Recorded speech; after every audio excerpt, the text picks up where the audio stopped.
before we come to the front pages and everything else, let's say very good morning to Eric Wiltsher, broadcaster based in Slovakia. Eric, good morning to you. Good morning, and I'll get your name right this time, James. Oh, well, let's hope so, because otherwise it could be an appearance limiting move. And now let's talk about this weight loss drug. Can cut the heart attacks and strokes.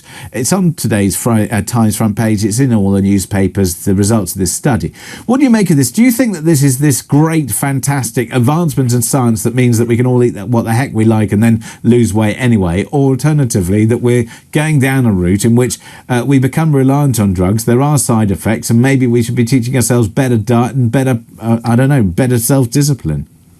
Well, I speak as a diabetic, James. So to start with, my sugar level, like one of your previous callers' partners, was up into the 9s. I took tablets to bring it down, and that lasted for a bit. And I just went, no, wait, I'm taking too many tablets. So I changed my diet.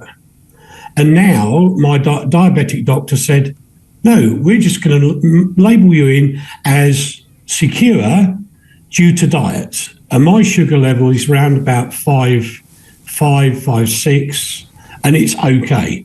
On the other side of the fence, a great friend of mine who was, shall we say, in his 20 stones.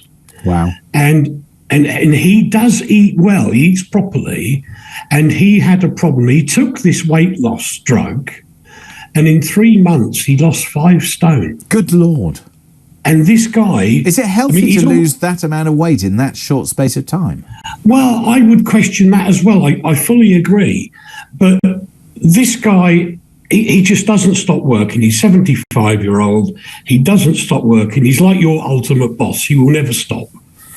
And he has got more energy now than I've ever seen him have in 20 years. Yeah, no, maybe that's the case, and maybe look, it is as they say, horses for courses. Eric, I'll come back to you in the front pages in just a moment. However, let's go to Amanda, who's in Nottingham. Amanda, good morning. Now, let's go back to Eric and the papers. GCHQ fears Russians hacked our electoral roll is also on the front page of the Times. To the Daily Express, Britain strikes deal in war on people smugglers. Britain has struck a landmark deal to smash the criminal gangs who profit from the smuggling migrants with the death trappings. The partnership with Turkey will see more UK National Crime Agency officers deployed there to ratchet up the joint operations against the smugglers.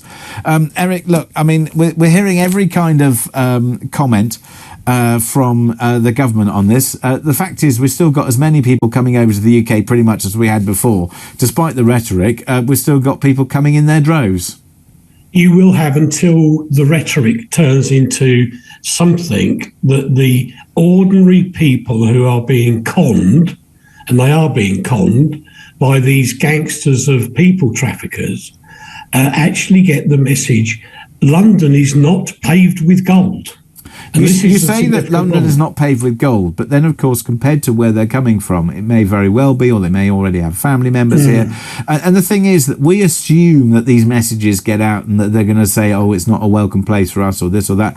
People don't hear those messages. They're never going to hear those messages because they are not always. No. But I mean, I physically, if you remember when the Syria crisis was on, and there was this huge volume of people in Hungary, I was watching a news channel, you weren't around, and I was appalled by what was going on. So I thought, okay, what can I do?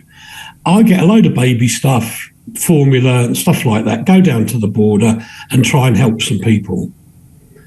James, there was more iPads, iPhones, designer clothes, lock, stock and smoking barrel. Can you help me get to Sweden? I ended up bringing the bag I'd taken back, and I gave it to a local charity. And that's the other point, isn't it? Which is that sometimes we get so obsessed by these people who are travelling around.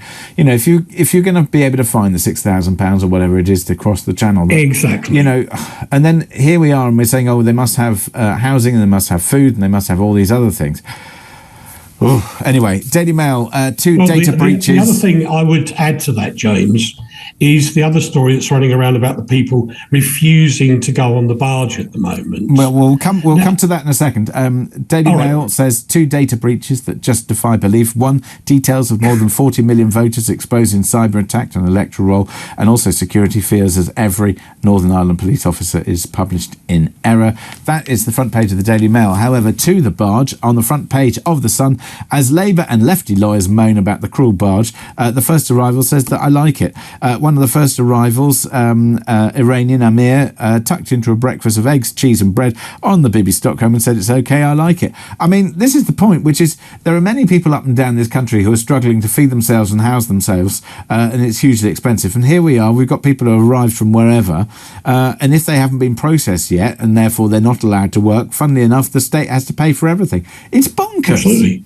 It is bonkers. And hey, I'm going to make a little trivial comment here. Sorry. I know a lot of people who actually lived on ships to make radio in the 80s into the 90s. And if you've ever slept on a ship, and I'm call it the Ross Revenge because it was the Radio Caroline ship in Scillies, you sleep on there, James. It's like unbelievable. You just rock on the ship. You go into a deep sleep. It's wonderful. Well, absolutely marvellous. There you go. The Financial Times leads on Universal and Google. They're in talks over licensing on AI-made music. Artists to be paid for voicing tunes. Push to monetize threat to industry. Meanwhile, the Mirror leads in loving memory. They talk about the funeral of Sinead O'Connor, which took place yesterday. Meanwhile, pay freeze loophole doubles £100,000 mandarins. The number of civil servants earning more than £100,000 has nearly doubled, as new data suggests that Whitehall has been using a loophole to get around pay freezes. There are now 2,050 mandarins who take home six-figure pay, an increase of 88% since 2016, of which 195 are on a salary of above £150,000. Did you say civil servants or uncivil servants? Well, I guess if you can get it, you'll take it. The Guardian, water companies face £800 million legal action bill over raw sewage allegations. Meanwhile, Downing Street backed Conservative Deputy Chair Lee Anderson yesterday after he said that people seeking asylum should F off back to France if they didn't like being put on the Bibi Stockholm barge. Anderson was criticised by opposition MPs, an anti-racism campaign group, after telling the Daily Express. I have to say his language doesn't help. I mean, I think it's rather unbecoming, don't you think, of a politician, even if he thinks so? He's got the message, I think, is a very populist message where a lot of people will not say it. However, using that language, at any time you get to that level of language, you've lost the argument. Well, I take the view that if you're in politics, and particularly if you're in that level of seniority, then it's your responsibility to use slightly more responsible language, even if the message... Lead by example. Well, exactly. Lead by example.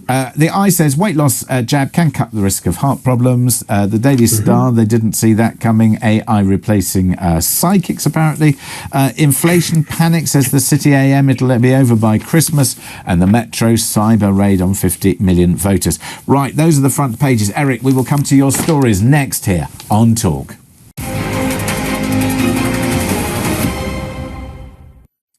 So it's 23 minutes past 6 o'clock. It's me, James Max, with you till 6:30.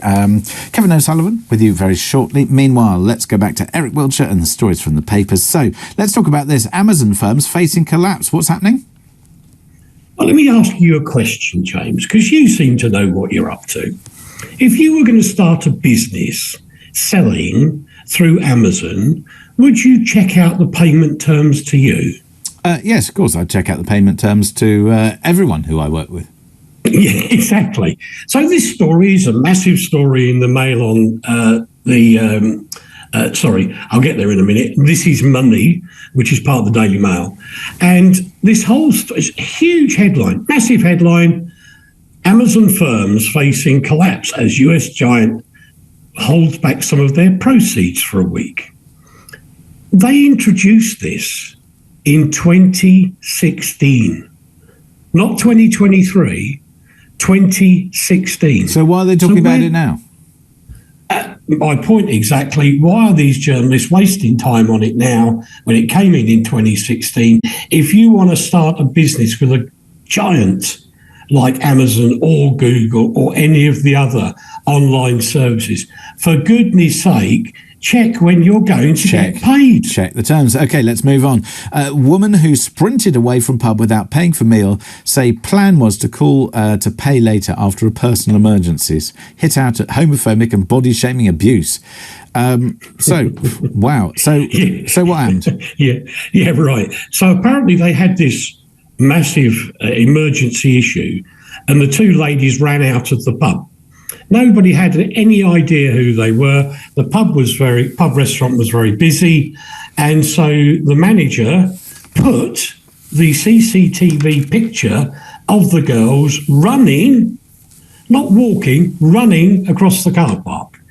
Hey, they decided to say, we were going to pay later, but we hadn't got time to come back. Now, I say that's a win for social media and the landlady. Yeah, well done, the social media, because so many people do all sorts of different things. Meanwhile, to The Guardian today, it's gobsmacking. Who's gobsmacked? This is about a pub, and it's called the Crooked House Pub in Himley. And this is a pub that's been in existence for centuries. And it's also been in the news, because it was in the news as closing down a few weeks ago, and then it's been back in the news again because it was bought. And then what happened 2 days after it was bought? It caught fire. Oh, did it? Then, yes.